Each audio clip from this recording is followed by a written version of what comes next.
这是绝命丹，没有解药。你心爱的女人注定要死在你的面前。祝你们幸福。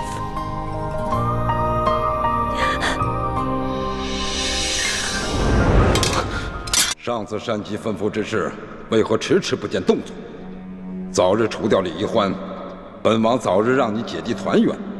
若再不动手，你姐弟二人再无相见之日。我怀疑我们内部出了奸细，有可能，应该是康熙的侍卫当中有内奸，多半是鳌拜的党羽，也有可能是吴三桂的人。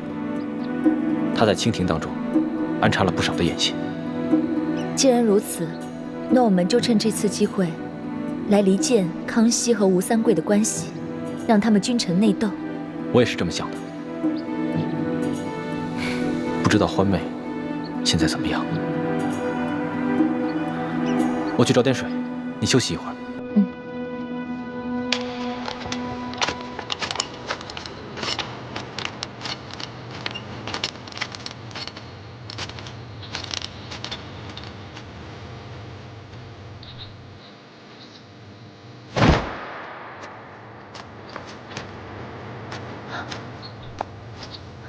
师傅，太子没有怀疑到你吧？大师兄，他很信任我，没有对我起疑心。你悄悄给王爷发了一封密信，说康熙只喜欢易欢，不喜欢你，所以你要终止任务，离开紫禁城，是这样吗？师傅，对不起，我从小在明珠谷长大，受几位师傅厚恩，和大师兄、小师妹感情很好。现在让我处处算计他们，我心里……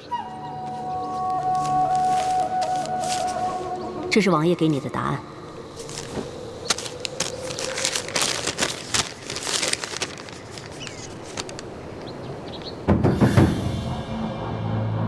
什么？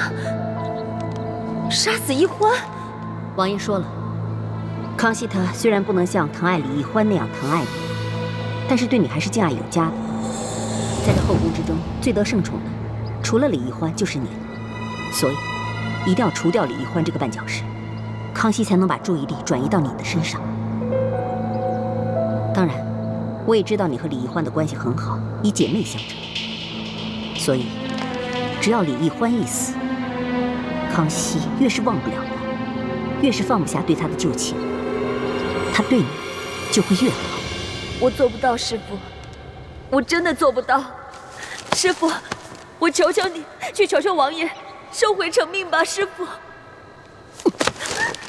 我们好不容易才进了宫，得到了皇上的信任，离复仇的目标越来越近，我怎么可能会半途而废，让你离开？可是，小师妹，她是无辜的，师父，你也是看着小师妹长大的，您不能这么狠心啊，师父。锦城。我也不想看着他死，可是王爷既然已经下了命令，你就必须得杀了他。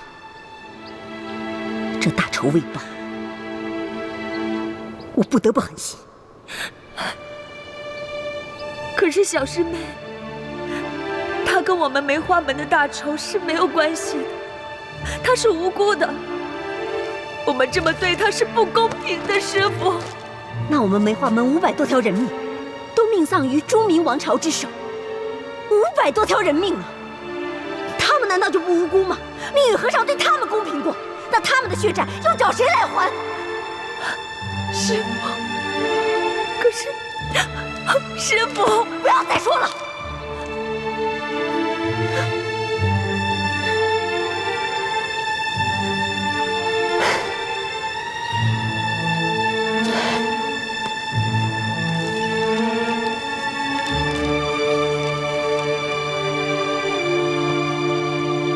清城，你好好想一想，你们全家几十口人，不都死在朱明王朝的铁骑之手吗？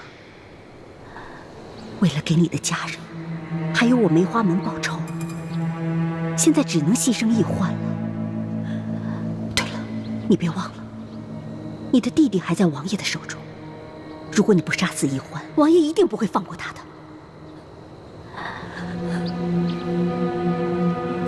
保你弟弟的命，还是易欢的命？你自己想一想。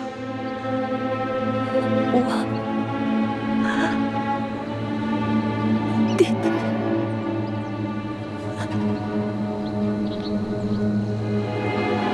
这是救命丹，化在酒中，喝下后1刻钟内必死。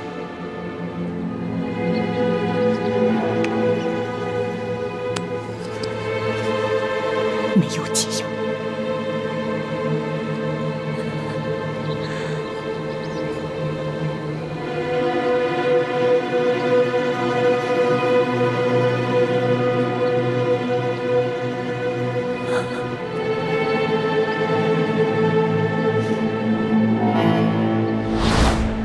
皇上驾到！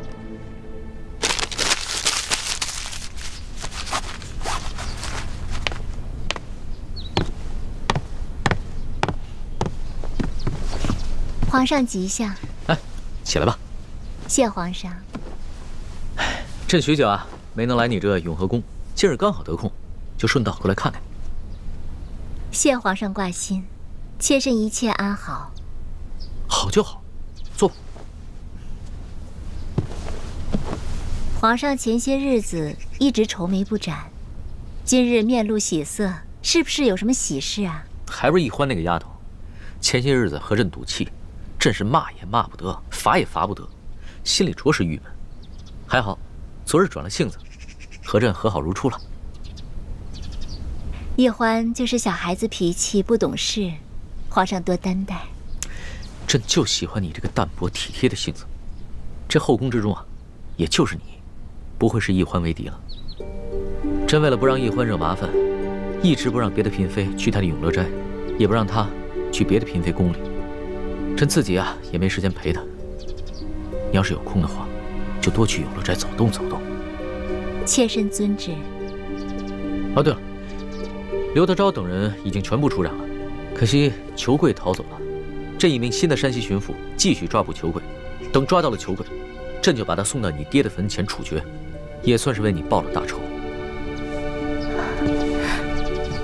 多谢皇上，妾身感激不尽。起来吧。等你爹百日继辰之后啊，朕便真的信了你，要让你早日替朕生个阿哥，这样你在宫里的地位也就稳固了，也好安慰你爹的在天之灵嘛。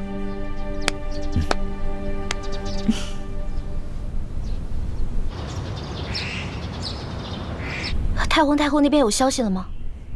太皇太后虽然表面上没有什么异常之处，但心里却对你很不满。只不过她是碍于皇上的面子，隐忍不发。易欢，你可千万要小心呐！不要以为皇上宠着你，你在这宫里就万事大吉了。我在这宫里待了一辈子了，什么样受宠的嫔妃我没有见过呀？但最终结果怎么样，都是下场凄惨呐。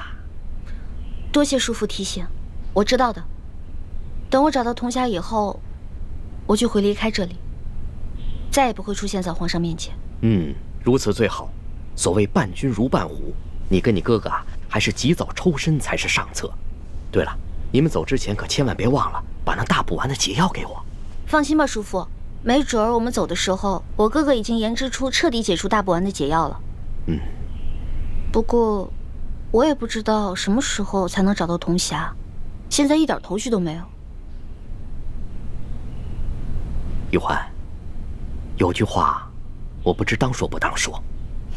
在这个宫里，您是我最信任的亲人，叔父有话直说吧。要说有人潜入这深宫之中去调包铜匣，那是绝无可能。若是这宫里的人，那什么样的奇珍异宝没有见过呀？怎么会对一个毫不起眼的铜匣费这么大的劲儿啊？所以，调包铜匣之人必定知道这个铜匣的秘密。可是，在这深宫之中知道铜匣秘密的，就那么屈指可数的几个人。易欢，你们兄妹在这宫中，是否还有其他的同伴？他们会不会知道铜匣的秘密？如果有，那调包之人会不会是你们自己人？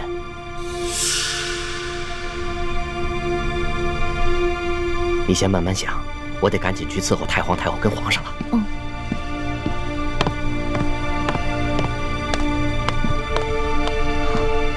真是奇怪，究竟是谁呢？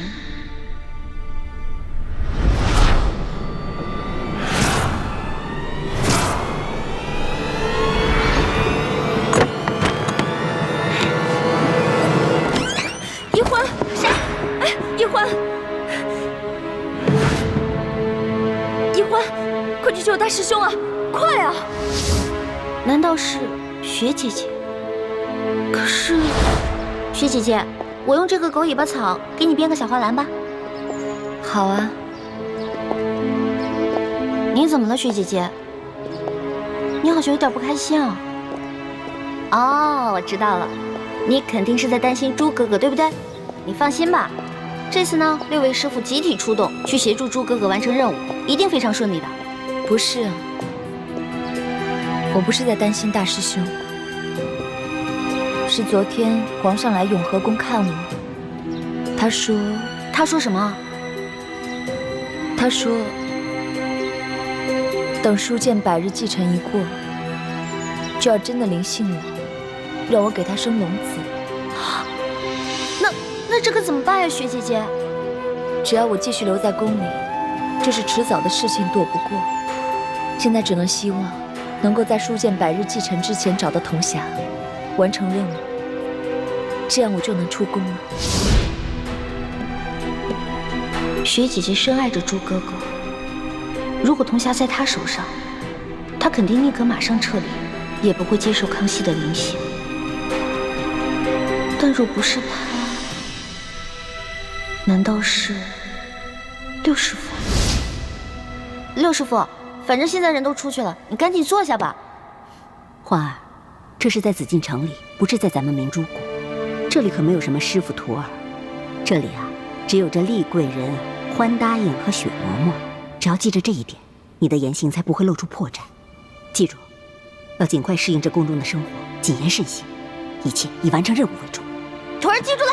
你看你还在自称是徒儿，这要是被宫外人看见了，宫里人知道，你会惹出大麻烦的。六师傅一直都很疼爱雪姐姐和我，对猪哥哥也很爱护。他干嘛要偷走铜匣呢？难道他就是鳌拜派遣在我们明珠谷的内奸？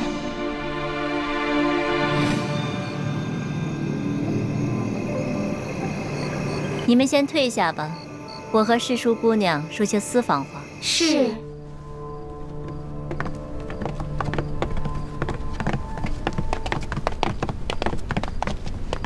雪姐姐，什么事儿啊？是不是我爹跟猪哥哥他们有消息了？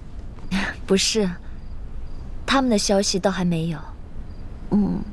是咱们俩姐妹啊，好久都没有在一块儿吃饭喝酒了，所以今天姐姐我特意亲自下厨，做了一桌子你爱吃的菜，来，快尝尝。有狮子头哎。吃一块你最爱吃的狮子头。谢谢雪姐姐。红烧的。雪姐姐下厨，那手艺自然不用说啦，肯定好吃。怎么样？好好吃，就这个味道。雪姐姐，从小到大，你跟诸位师兄师姐老是这样宠着我，会把我宠坏的。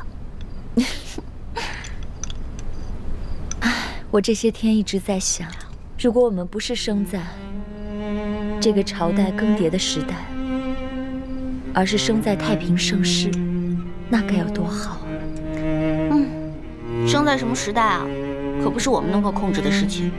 如果我们和大师兄永远留在明珠谷，春天赏花，秋天赏月，男耕女织，不管外面是什么朝代，就这么一辈子与世无争，快快乐乐的生活，那该有多好啊！雪姐姐，你今天好多愁善感啊，是不是发生什么事儿了？没有，我只是很怀念咱们在明珠谷的时光，想念我们的小伙伴了。如今就咱们两个在宫里，今天的月色又这么美，咱们俩呀，好好的喝酒，赏赏月。来。今晚咱们多喝几杯。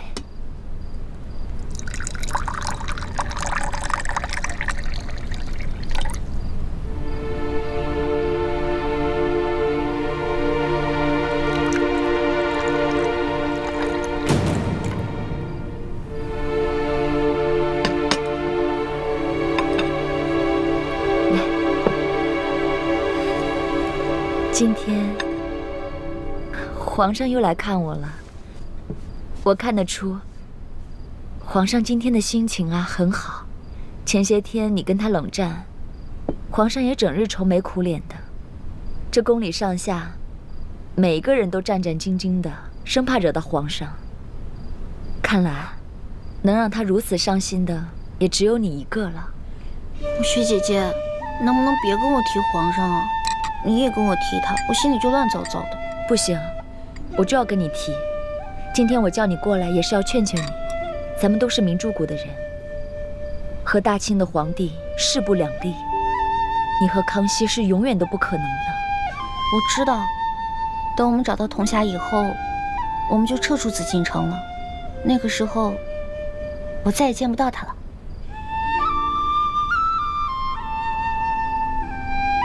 薛姐姐，能答应我一件事吗？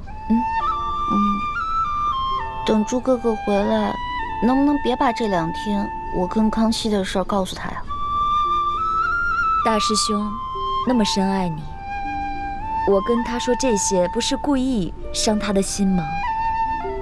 你放心，我不会告诉他的。小师妹，你和大师兄才是命中注定的姻缘。好好待他吧，放下康熙。我一直在努力放下他。可是薛姐姐，你心里可曾放下过朱哥哥？快了，很快就要彻底放下他了。既然我们改变不了命运，那就试着去接受它。也许有一天，你会发现大师兄的好，你也会爱上他的。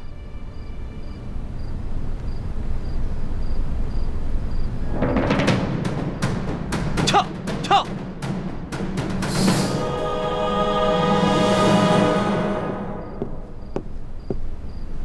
薛姐姐，快过来看啊！今天的月亮好圆啊！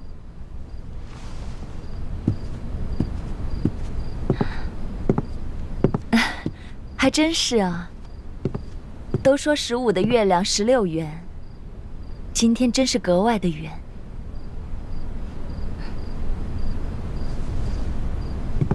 月有阴晴圆缺，人有悲欢离合。我们姐妹俩再这样无忧无虑的饮酒作乐，不知要到什么时候。薛姐姐，今天李公公来找我了，告诉了我关于铜匣的重要线索。我相信没有多久，我就能找到通还铜匣的人了。哦，有线索了。那这个人他也在皇宫里吗？这个人不光在皇宫里，而且是我们彼此特别熟知的一个人。是谁呀？薛姐姐觉得他应该是谁呢？其实我很早开始就怀疑过他，只不过我拒绝去深想，直到今日，我都不忍心怀疑是他。小师妹，今日我叫你过来，也是要告诉你关于铜匣的线索。那薛姐姐先讲吧。小师妹，你知道吗？其实啊，我特别羡慕你。你的亲爹靖王疼爱你，师长们宠着你，师兄师姐也都护着你，更有大师兄那么深爱着你，你真的好幸福啊！是啊，我也觉得我好幸福啊。可是我好害怕，我的这种幸福只是一种假象，会有人来打破它。不会的，你生来命就好，姐姐祝福你，要永远幸福。谢谢薛姐姐。不过，我不希望我一个人幸福，我希望我们姐妹2个都可以幸福。会的，我们都会幸福的。其实，在咱们这些兄弟姐妹里，我和大师兄最是同病相怜。我们都是从小父母双亡，又都肩负着非常沉重的责任。我们一直撑得好辛苦。是啊，每个人都有每个人的不易啊。小师妹，你真的要听姐姐的话，好好对待大师兄，不要让他难过，也别让他伤心，别让他失去这最后一份支撑。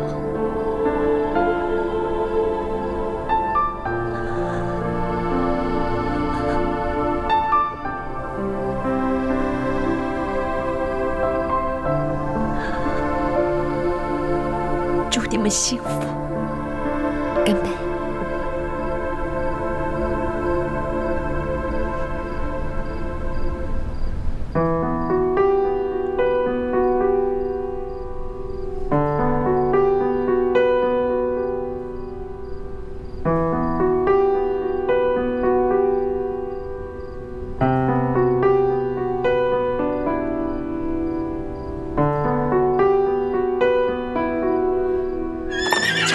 来者何人？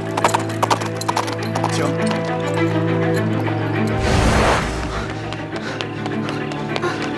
李太医，师叔姑娘呢？丽妃娘娘和师叔姑娘在永和宫喝酒呢。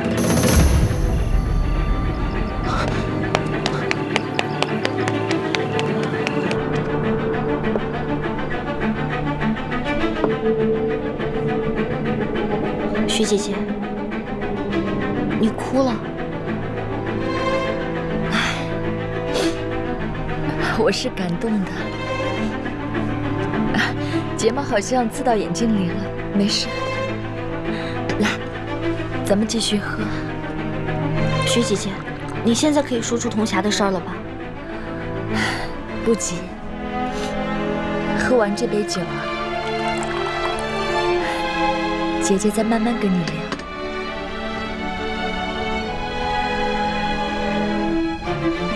干杯！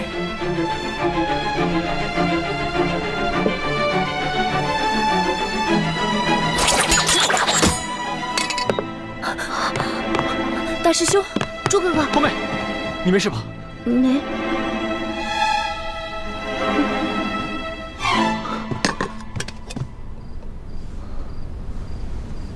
这酒你喝了没？他已经喝了，你来晚了。他已经喝下了我为他准备的美酒。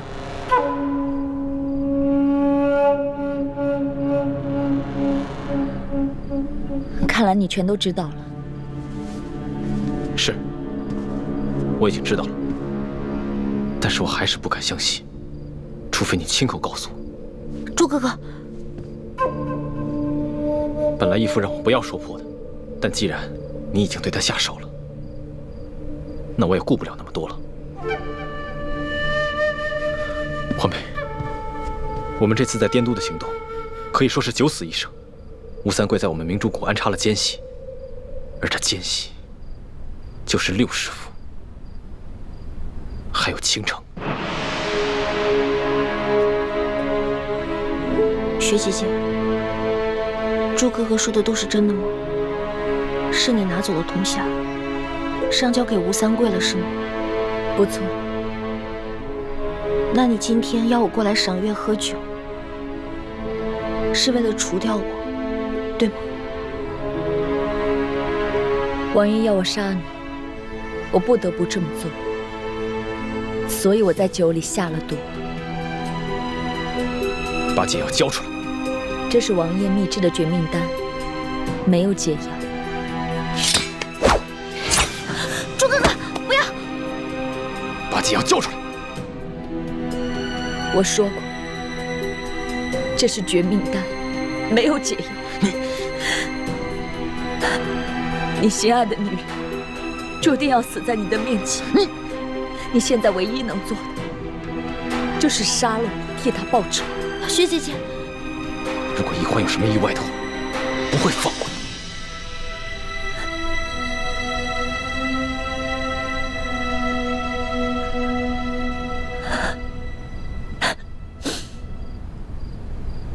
能死在你手上，是我最美好的结局。大师兄，小师妹，祝你们幸福。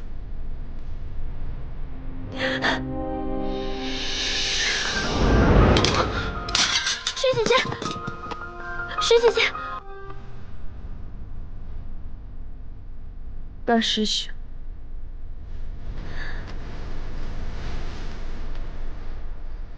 这个是我给你准备的生日礼物。虽然晚了几天，这也是我的一片心意。里面有一封信，你看，就都明白了。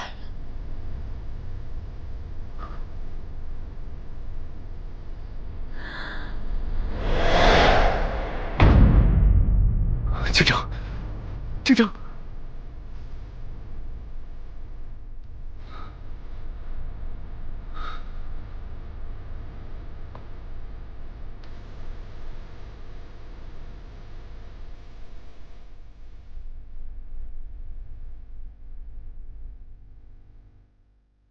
我雪家有70余口人，都命丧明军铁骑。仅我与小弟2人幸免云安，被师父收养。师父带我入明珠谷时，将小弟送往了平西王府。换走铜匣，在山西逃亡途中通风报信，都是我为保小弟性命，不得已而为之。平西王要我杀了小师妹，我不忍下手，又不敢抗命。思来想去，唯一之法就是我来饮下毒酒，再由小师妹向康熙揭穿我乃吴三桂奸细之事。那么，我就不是抗命，而是身份败露，畏罪自杀，小弟的命方可保全。而我之死，还能换来康熙对小师妹进一步的宠幸，亦能激化康熙与吴三桂之矛盾，也算我对咱们过往情谊的一点小小的报答。倾城身世凄凉，但在明珠谷中一段岁月，是倾城此生最快乐的时光。能与大师兄相识相知，倾城不枉此生。你们大婚那一天，我是等不到的。替小师妹饮下这杯毒酒，就当是我提前喝你们的喜酒吧。倾城绝笔。没想到雪姐姐这么可怜，她对你爱的那么深，又那么卑微，临死才敢说出来。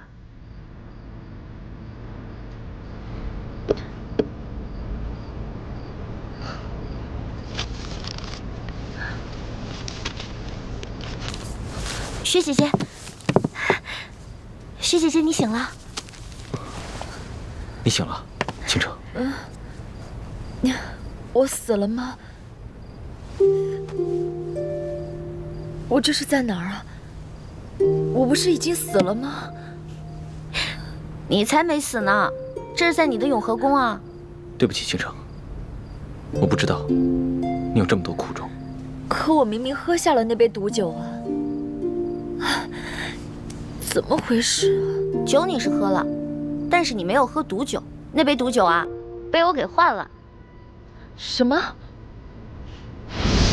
月有阴晴圆缺，人有悲欢离合。我们姐妹俩，在这样无忧无虑的饮酒度日，不知要到什么时候。你早就知道那杯酒有毒？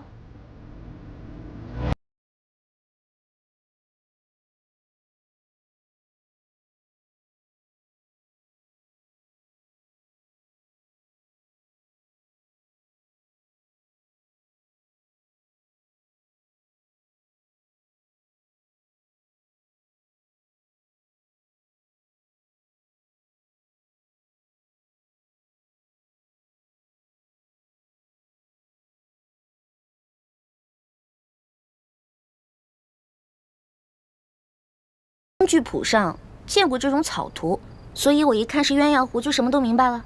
原来你早就在怀疑我了。其实，早在铜匣被调包的时候，我就怀疑过你，不过，只是一闪念而已。因为我们从小一起长大，我不相信薛姐姐你是奸细。后来我们一起去山西寻访，每次有风吹草动的时候，刘德昭都会提前知晓。那个时候我就知道，一定是我们的人暗中走漏了消息。但就算在那个时候，我也没有怀疑过你。直到今晚，你要我过来赏月喝酒。当我看到这个鸳鸯湖的时候，我心里什么都明白了。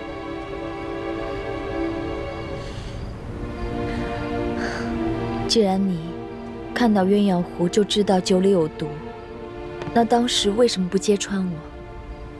因为我在等一个结果。什么结果？我想看一看，从小跟我一起长大、亲如姐妹的薛姐姐你，忍不忍心下手？你我之间的情谊到底是真的，还是假的？当我看到你把没有毒的酒给了我，把有毒的酒给了你自己的时候，我就知道，我们两个之间的情谊不是假的，是真的。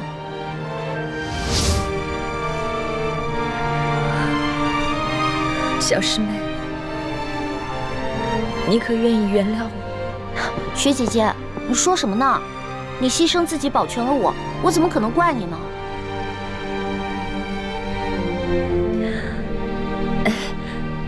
可是，你把毒酒换了，我又没喝，那杯酒，那杯毒酒啊，我压根就没喝。可我明明看到你喝了呀！不信，看，看着啊。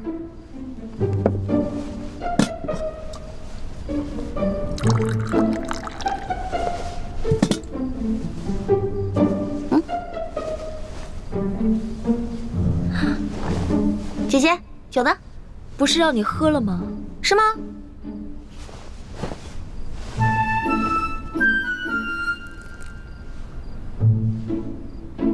酒在这儿呢。哎，我明明看见你喝了呀。看吧，这是杯子对吧？嗯。杯子呢？哎，刚才还在你手里，你一定是藏起来了。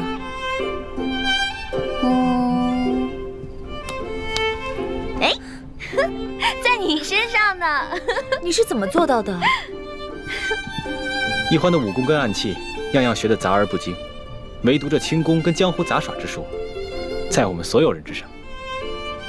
薛姐姐，当师傅们给你安排进宫这一计划的时候，当你在苦练歌舞琴技的时候，我呢，就在明珠谷跟那些杂耍师傅们练一些不登大雅之堂的江湖杂耍，所以我才会这些啊。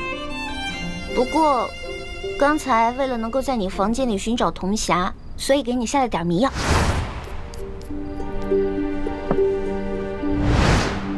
对了，你的房间我已经找过了，没有找到铜匣。